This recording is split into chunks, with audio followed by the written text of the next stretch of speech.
আজকে বিএনপি ৪৭তম প্রতিষ্ঠাবার্ষিকী উপলক্ষে আমরা দেশবাসীকে এবং আমার নারায়ণগঞ্জবাসীকে শুভেচ্ছা জানাই।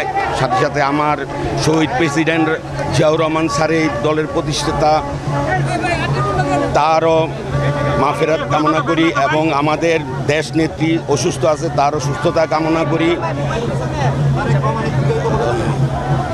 তারেক রহমানের দীর্ঘায়ু কামনা করি এবং তারেক রহমান এই দেশে আসবে বীরের বেশে।